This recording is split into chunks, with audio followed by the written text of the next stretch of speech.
One person who stood with Hiawatha Robinson and Yosha Populous since the day their daughter went missing is Pritchard Police Chaplain Patrick Munnerlin.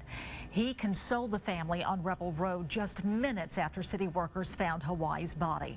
3 months later, he still offers his support, even with the news of Hiawatha's murder arrest.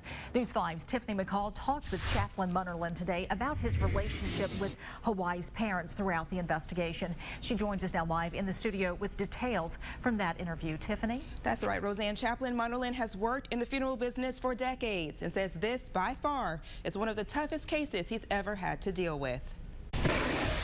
The groundskeeper at Whispering Pines Cemetery visit the grave and bring balloons and watches over the yard. Reminisce on how good she used to be. He's referring to 8-year-old Hawaii Robinson. Chaplain Patrick Munnerlin says her mother, Yosha Populous, just visited her grave on Friday, and 4 days later, Hawaii's father would be charged with her brutal murder. Yosha's not doing well. Yosha is probably, in my opinion, worse yesterday than she was the day that Hawaii was found. Munnerlin has worked in the funeral business for 48 years, served as chaplain for 4 years, and as a pastor. He admits the crimes of murder and sodomy are hard to wrap his brain around. As a father, I'm just torn inside. During the 3 months of investigation, he had a feeling something was off.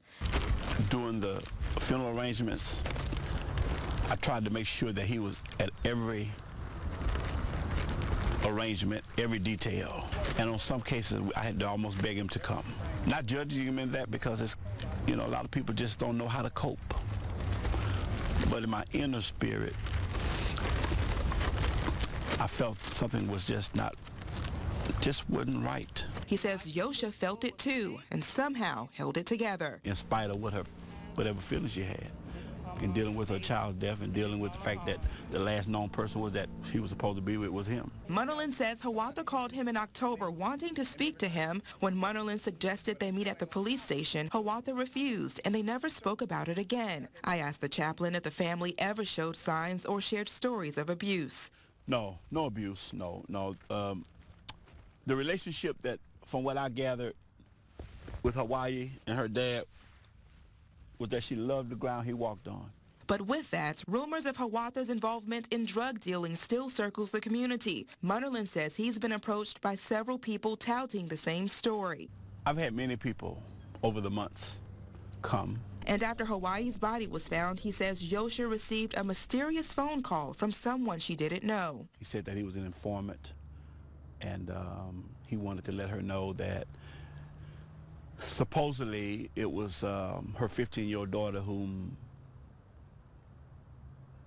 was that he wanted to give up, but they said no, they wanted his daughter. Her mother got that phone call. Now, Chaplain Munnerlin is looking forward to the healing process. Trying to weigh out the hurt. For the family and for the community. One day all of us got to go this way. So I just want to tell everybody, just keep this family in prayer. And Chaplain Munnerlin, too, is asking people of the community to keep the family in prayer, including Hiawatha, as more details of this murder trial comes to light. Live in the studio, Tiffany McCall, News 5.